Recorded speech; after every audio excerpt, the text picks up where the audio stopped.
Esse tipo de governo que fica no ar é aquilo que o Trotsky chama o governo querenquista, né? O governo que não governa ninguém. O governo que não serve para ninguém. Muito bem, a situação ficou assim e apareceu aí aquilo que se chama, e que em toda a revolução aparece, o chamado duplo poder. Em toda a revolução aparece o chamado duplo poder. Porque o poder do Allende, o poder, até então, até outubro de 72, a massa seguiu o governo. Tinha comemoração, o governo chamava, a massa ia. Tinha não sei o que, o governo chamava, a massa ia. Em outubro de 72 diante, em outubro de 72, ninguém obedecia a ninguém. Ninguém obedecia a ninguém. Então, o que acontece? A massa constrói por si mesmo o seu duplo poder, o poder dela. Esse duplo poder, essa palavra do Trotsky que usa o duplo poder, e eu gosto dela. O duplo poder é o seguinte, porque a gente lê nos livros e parece que é um negócio meio mágico, e não é mágico. O duplo poder é o seguinte, a realidade da luta de classe impõe que surja esse duplo poder. O que acontece? O patrão foi embora em outubro de 72, Rita. O que acontece? Os caras tomam a fábrica, impõem o seu poder. Uma fábrica, 2, 3, 5, 10, cordão. Vamos juntar todo mundo. O duplo poder, ele nasce de uma necessidade. Não é porque um camarada intelectual brilhante, escuta, vamos aqui instituir o duplo poder. Não é assim. Ou poder popular, né? Vamos instituir o poder popular. Não é assim. Aparece da necessidade, do concreto. Tá certo? Do concreto aparece. Vamos juntar as fábricas, vamos tomar, vamos fazer isso, vamos planejar a produção, vamos fazer isso. Esse é o duplo poder, aparece da necessidade. Teve fábrica, Rita, em outubro de 72, que eles alteraram a linha de produção e começaram a produzir tanquetas. O que são tanquetas? Tanque de guerra, só que pequenos. Até um brasileiro, um cara que fez guerrilha aqui no Brasil, cujo nome eu me esqueci agora, estava lá metido nessa fábrica, ajudando a fazer as tanquetas. Tanquetas de uso popular, né? Para, se for necessário, ser utilizado, né? Muito bem. Aí, no 26º dia, o que acontece? Bom, nesse momento, o que fazer, Rita? O que tem que fazer? Bom, tem que fazer o seguinte, ampliar nacionalmente esse duplo poder, né? Esses cordões industriais, para tudo quanto é lugar. Já tinha comandos comunais de bairros, por causa tinha as juntas de abastecimento e preço, que era para combater o mercado negro, não sei o quê. Então, estender isso para o país inteiro, para os moradores tomarem conta da distribuição de elementos, preço. É isso que você tem que fazer. Você é marxista? Bom, agora é legal. Essa experiência vamos fazer no país inteiro. Ou seja, avançar, centralizar, coordenar, não a gente, eles, o duplo poder a nível nacional. O que o governo fez, o governo do Allende? Ele fez o seguinte, chamou a democracia cristã, o PSDB de lá, chegou a um acordo com eles e com o Partido Nacional, o seguinte, a situação aqui está grave, vamos fazer o seguinte, vão botar os 3 ministros militares no governo. Aí entrou no governo da Popular, entrou o chefe da Marinha, o chefe da Aeronáutica, o chefe da Aviação, Aeronáutica, Marinha, Exército e dos Carabineiros, da Polícia Militar, entraram no governo como ministro. Ou seja, e chegaram ao acordo. Isso foi em outubro de 72. Em março de 73, iria ter eleições para deputados, senadores, não sei o quê. Então, os ministros militares ficam até março de 73, e o que der nas eleições, é o que deu, a gente respeita. Então, jogaram para o calendário eleitoral, como se isso fosse possível, a luta de classe. Vamos lá para as eleições. Aliás, tem gente que adora eleições, né? Tem muita gente, dentro do PSOL também, tem muita gente que adora eleições, faz qualquer coisa por eleições, qualquer aliança por eleições, quer ganhar de qualquer jeito as eleições. Isso é uma febre tifoide. É uma febre tifoide. O cara faz qualquer coisa para ir para a prefeitura, para ir não sei aonde. É um vírus antigo isso daí. Um vírus eleitoral. Bom, vou ler para vocês. Nós começamos 3, né? Tá bom. O seguinte, vou ler para vocês um texto de um amigo meu, que muitos aqui não gostam dele, mas é um cara simpático, boa gente, amigo meu. Ele está no PSTU ainda, o Valdo.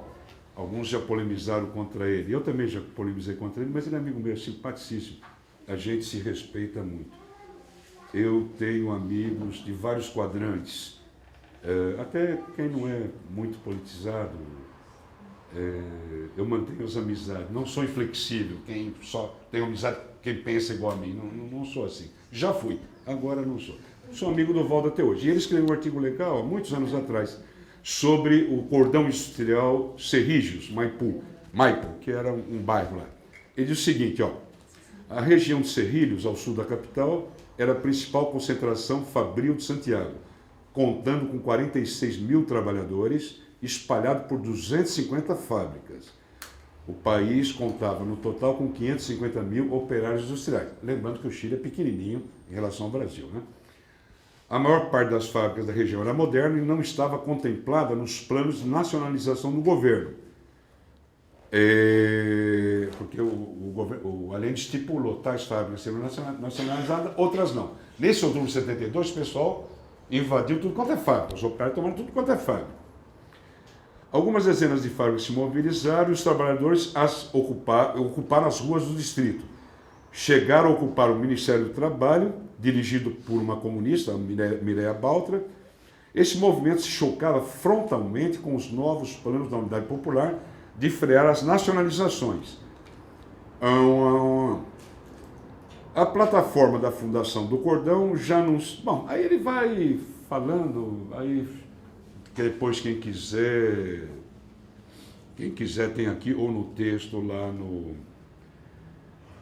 Bom, então, o outubro de 72 terminou, do ponto de vista superestrutural, dessa maneira. No governo entraram os ministros militares, vai ter eleições em março, e até lá fica esse acordo entre a Unidade Popular e os partidos de direita. Muito bem. Só que os partidos de direita votaram no Congresso a chamada Lei de Controle de Armas. O que era isso, não? Lei de Controle de Armas é o seguinte: as Forças Armadas competiam a qualquer momento do dia, da noite, de madrugada, entrar nas fábricas para verificar se existia armas. Porque se supunha que os operários estavam se armando, o que era verdade. Mas não era massivamente. Era meio assim, na clandestinidade, não sei o que, mas tinha arma. Aí fizeram essa lei. E então, a partir de depois de outubro de 72, as Forças Armadas iam de fábrica, entravam para vistoriar se tinha armas ou não. Ou seja, qual é o conceito que tem aí? O conceito é o seguinte: só pode usar arma as Forças Armadas. Trabalhador não. Dá para entender? Tá certo? Que é, evidentemente, o que a burguesia sempre faz com as Forças Armadas. As Forças Armadas, elas detêm arma. O povo, os trabalhadores, não. E, normalmente, as Forças Armadas usam essas armas contra a gente, contra a população. Muito bem. Nesses meses, Rita, se deu uma coisa fantástica. Fantástica, gente. O seguinte: em público, a público, o PC, via os jornais e a televisão, o PC e o PS entraram em luta política ideológica. O PS, a maioria do PS era mais à esquerda. Aqui no Brasil, quem que seria? Difícil. Não tem nada a ver com o PT. O PT... Aqui. Quem que seria o PS? É difícil, é um partido bem à esquerda. Bem à esquerda. Mas tinha uma ala grande social-democrata que era minoritária. E o Allende ficava entre os dois. O Allende meio que ficava entre os dois. Mas a social-democracia era minoritária. A ala esquerda do PS tinha grupos trotskistas dentro da ala esquerda do PS. O PS foi fundado em 1900, na década de 30, e os trotskistas fundaram o PS. junto com os militares nacionalistas e com uma parte da social-democracia. O PS cresceu, ficou gigantesco. E ele tinha organização similar à nossa, ele tinha regionais. Uma regional do PS, pertinho da onde eu trabalhava, no Pedagógico, a regional se chamava Leon Trotsky. Uma baita regional, chamava Leon Trotsky. E tinha os velhos trotskistas, eu conheci uns velhos trotskistas que estavam no PS, eles vinham muitas vezes fazer reunião com a gente, e eram os caras. Só que, Rita, infelizmente, esses velhos trotskistas de década anterior, eles entraram no PS e ficaram socialistas, ficaram no PS. Entende? Nunca tiveram uma ambição de disputar, de ganhar, de ser hegemônico, que é, digamos, o que nós temos que ter dentro do PSOL. Nós não podemos, somos todos irmãos, o Randolfo é nosso amigo, todo mundo é bonzinho. E não é assim, nós estamos entrando lá para disputar. Nós não podemos ficar 50 anos com o Randolph dentro, né? Fazendo as barbaridades que ele vai. Algum dia vai ter que ter alguma solução. Bom, então, essa ala esquerda do PS, o secretário-geral era dessa ala esquerda, o Altamirano, o PS, Rita, publicamente defendia a revolução é ininterrompida. A revolução é permanente. Publicamente, pelos jornais. E o PC retrucava que a revolução é por etapas. Juro por Deus, isso vinha no jornal, a gente lia. Altamirano diz isso, secretário-geral do PS, não sei o que, o PC retrucava. Essa discussão que o Trotsky fez há 500 mil anos atrás, contra o stalinismo, vinha a público pelos jornais. Pra você ter ideia do grau, a situação revolucionária, né? É um negócio bárbaro. Mas o seguinte, o que a burguesia faz? Aí vamos ver, eu falei muito do proletariado, das organizações de esquerda, o que a burguesia fez? A burguesia fez algo parecido com o que está fazendo na Venezuela. Há uns tempos atrás eu li que na Venezuela estava faltando papel higiênico. É isso? Pois muito bem, a estratégia da burguesia nacional chilena e internacional foi econômica. Foi econômica. Ou seja, como ganhar a maioria da população. No primeiro ano, eles perderam. Lembra que eu falei que as eleições da União Popular têm maioria. Já no segundo ano, no terceiro, começou a estratégia deles econômica a fazer efeito. Qual estratégia? Por exemplo, o Chile não tinha montadoras. A Ford, General Motors, não sei o que, não tinha no Chile. Os ônibus, caminhões, carros, etc., eram importados. O que acontece? Caminhão, transporta a carga, da GM. Uma peça estourou. Aí você tem que comprar, da GM. A GM não dava. A GM não era do Chile, tinha que ser importada. General Motors não dava. Aí o caminhão ficava parado. Pneu. Pneu, o Chile não fabricava pneu também. Pneu era importado. Pneu é Pirelli, é Bridge, como é que é? Esses são os nomes. Não vinha pneu. Aí ficava parado o ônibus, que transportava ônibus que circulavam na cidade. Caminhões parados, ônibus parados. Então, aquilo que vinha de fora, Rita, começou a escassear. O dinheiro do Chile era vindo do cobre, né? Conforme eu falei, 80%. Só que, qual é o mecanismo internacional? O preço, o valor do cobre é fixado, sabe aonde? Na Bolsa de Londres. A Bolsa de Londres é que fixa o preço internacional do cobre. O que acontece? No começo do governo da lei, eu não me recordo o número, eu não pesquisei. O preço era assim, do cobre, que o Chile exportava. Aí a Bolsa de Londres botou o preço do cobre assim. Nunca se produziu tanto cobre na vida no Chile. Só que a grana que entrava era menor, porque o preço é fixado na Bolsa de Londres. Então a grana, os dólares começaram a escassear. começou a faltar. A inflação, Rita, em 1971 foi 22%. Em 72, 163%. Em 73, 381%, Rita.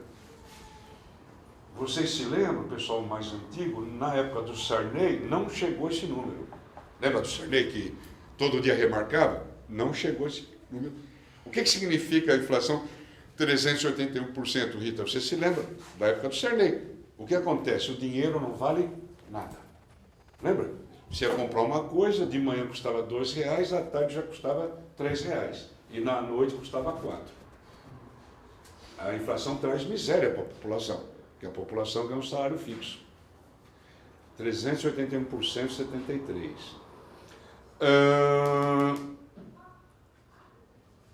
Comida. Começou a faltar comida. Na Venezuela, papel higiênico. Eu não sei porque é papel higiênico na Venezuela. Não sei se eles não têm papel lá, não sei direito. Mas no Chile começou a faltar comida. Tipo o seguinte, para dar ideia para vocês, eu tinha uma filha que nasceu no Chile, tenho, aliás, uma filha que nasceu no Chile, minha filha mais velha, está há 40 anos, ela era recém-nascida, nasceu em 72. E tem uns negócios na Nestlé, aquelas papinhas para criança, que você compra no supermercado, não tem umas papinhas? Ou você faz, né, em casa, não sei o que, a massa, demora, ou você compra a papinha da Nestlé. Não achava a papinha da Nestlé. Podia andar a beça, não achava. Cigarro, eu fumo até hoje. Não é um grande mérito eu falar isso, mas é uma verdade. O que acontece? Para achar cigarro, gente, era barbaridade. Você tinha que andar quilômetros para achar cigarro. Qualquer um. Porque nessa altura do campeonato você fuma, qualquer um. Quer aparecer na frente, você fuma. Para achar cigarro, você tem que andar. E só achava no mercado negro. Então, se o cigarro valia 5, no mercado negro era 15. Tá certo? E assim vai. Carne, então, sumia. Carne e uma série de coisas sumiam. E só tinha onde, Rita? No mercado negro. Arroz. Você queria comprar arroz? No mercado negro tinha. Se o preço era X, no mercado negro era 3X, 5X. E assim sucessivamente. Ou seja, com essa inflação, o salário das pessoas tinha subido em 71, o salário das pessoas começou a reduzir. Tá certo? O que acontece, que é difícil o pessoal entender, existe uma mudança entre os setores de classes sociais. Setores que antes, 71, até apoiavam o governo, começaram a se deslocar, a não apoiar mais. Por quê? Fábio, um cara normal, certo? Um cara normal, está faltando comida para o meu filho, faltando comida para minha filha, tá não sei o quê. O cara fala, até quando vai ser assim? Até quando? É o velhinho, eu quero uma ditadura. De esquerda e de direita eu não quero ditadura. Aí o pessoal olhava, o Allende, o mandato do Allende ia até 1976. E eu estou falando de 73 com a inflação 381%, com escassez de alimentos, etc. O cara olhava para frente, pai, eu não quero esse Allende até 1900, não quero mais 3 anos. Para as massas trabalhadoras, olhavam assim, pô, nós vamos ficar mais 3 anos. Uma parte do proletariado mineiro, que bancava a Unidade Popular, que era de esquerda, fez greve contra o governo. Isso, quem faz a história do Allende, não sei o quê, não escreve, mas uma parte do proletariado fez greve por aumento salarial. Baixou. Aí a resposta, vocês são, como é que é? A nobreza, não é nobreza, como é que é? A aristocracia, operária, não sei o quê. Os caras, bom, mas antes a gente tinha um determinado modo de vida, e agora com vocês está pior. Vocês são socialistas comunistas, legal, mas e vai ficar cada vez pior? Como é que nós vamos resolver isso daí? Uma série de setores sociais, dentista, bom, para não falar médico, isso é tudo caíram fora, né? Do Allende. Há uma mudança na relação de força, Rita. Você entende? O governo começa a a sua base social a perder, além de ele estar no ar. Mesmo assim, nas eleições de 73, o PS e o PC tiveram 44% dos votos. Ou seja, lá no Chile, eu me recordo quando eu cheguei, tinha uma senhora que fazia faxina numa república lá que eu fiquei, logo no cá, e ela era socialista, Ofélia. Eu perguntei para ela, Ofélia, por que você é socialista? Uma faxineira. Aqui no Brasil, se achava uma faxineira socialista, ela, Ofélia mesmo assim, eu sou socialista porque meu pai minha mãe, lá em casa todo mundo é socialista. Ou seja, traduzir para o Brasil. Aqui no Brasil eu sou corintiano, porque meu pai é corintiano, porque é meu irmão. Né? A consciência do brasileiro é essa, é corintiano porque o pai porque a mãe, porque os irmãos. Lá o cara é socialista por quê? Porque a família dele é socialista. Tá certo? Essa é a diferença entre o Brasil e o Chile, a nível de consciência.